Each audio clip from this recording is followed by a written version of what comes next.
shit's in the safe. Got me a spot out the way. Nigga just tryna be safe. Let's get to sports talk. On consecutive nights and still loses twice. Do you feel badly for Bradley Beal? I do. I've been here before. The guy's in his prime years of his career, and he's playing outstanding right now for this franchise. And it's tough on him because John Wall has been out the last couple years. And when you don't have that other all-star, it is tough on your shoulders to deliver like this every night. Yeah, where everything is on you and it weigh on you and you the focal point of this team, you have to do a whole lot to try to have this team win these games. Try to keep this team afloat.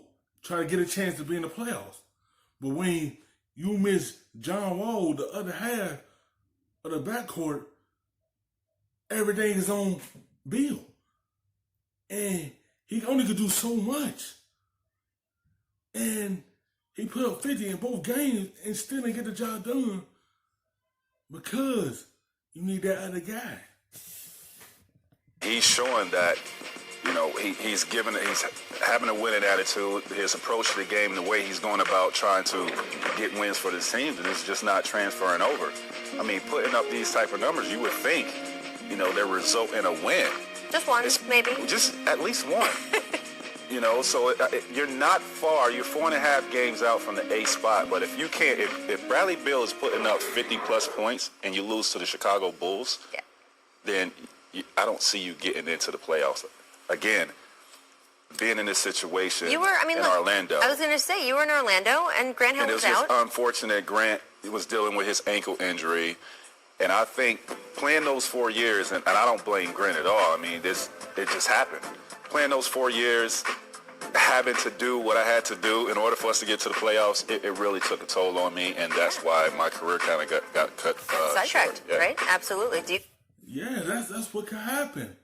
When you had to do a whole lot, it's that wear and tear on your body that Bradley Beal probably ain't gonna want as much and have that weigh on him. Because it can, when you have to do so much, injuries could start happening. It's the simple fact is, it's like how long he gonna put up with it. How long? You gotta see how John Wall gonna be next season when he come back. How this team gonna come together with him on the floor. How different they gonna look.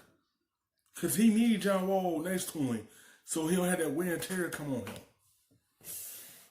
Feel bad for Bradley Beal? Well, first of all, gee whiz didn't ask for any of that, let alone a cheap shot with the championship belt to the head. That seems uncalled for. Second of all, Bradley Beal is up to 30.1 points per game. I think it'd be kind of cool if he finished 30-plus for the season. I think he should go for it. Yes.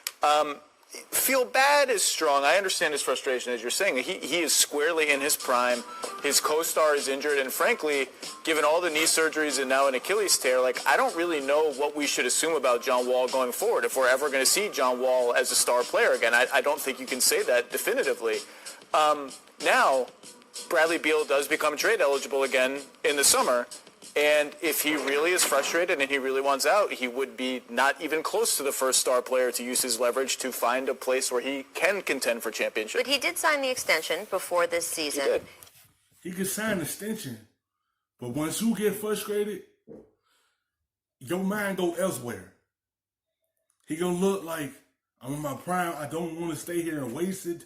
I want to start competing for championships. You don't know what he's thinking about.